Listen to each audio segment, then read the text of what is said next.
امام الانبیاء صلی اللہ علیہ وسلم کا آخری وقت ہے۔ ام المومنین سیدہ عائشہ صدیقہ رضی اللہ تعالیٰ عنہ پاس موجود ہیں۔ آپ علیہ السلام پہ بخار کی شدت ہے، بار بار ٹھنڈے پانی کی پٹیاں کی جا رہی ہیں، اور آپ علیہ السلام کا چہرہ مبارک بخار کی وجہ سے سرخ ہے۔ بخار کی شدت کی وجہ سے سینے سے ایسے ابال اور جوش کی آوازیں نکل رہی ہیں جیسے اماں فرماتی ہیں تم لوگوں کے گھروں میں ہانڈیاں جب ابلتی ہے اس کے ابال سے جو آواز پیدا ہوتی ہے، رسول اکرم صلی اللہ علیہ وسلم کے بخار کی تیزی کی وجہ سے سینے سے ایسے جوش اور ایسی آوازیں نکل رہی ہیں۔ ایسے میں آپ علیہ السلام کے لب مبارک ہلے، زبان مبارک پہ حرکت ہوئی، آپ نے جو کلمات ادا کیے وہ ام عائشہ صدیقہ رضی اللہ تعالیٰ عنہ نے امت تک پہنچائے۔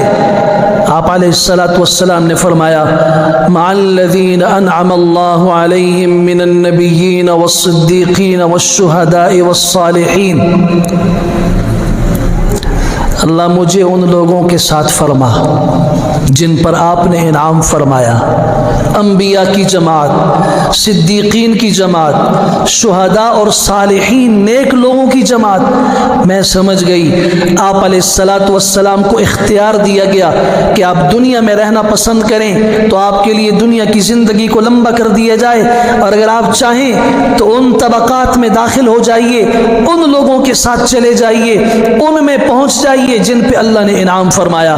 تو رسول اکرم صلی اللہ علیہ وسلم نے سفر آخرت کو اپنے لیے پسند فرمایا اور اللہ سے فرمایا انعم اللہ علیہم، اللہ مجھے ان لوگوں کے ساتھ جمع فرما، اللہ مجھے ان لوگوں کے ساتھ داخل فرما، ان لوگوں کے ساتھ مجھے اللہ نشست نصیب فرما جن پر آپ کا انعام ہوا۔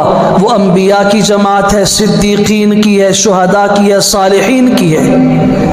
پھر آپ کی زبان مبارک سے کلمات نکلے بل الرفیق الاعلی، سب سے بلند جو رفاقت والی ذات ہے، جو دوستی کے قابل ذات ہے اللہ کی، اللہ مجھے اپنا ساتھ عطا فرما۔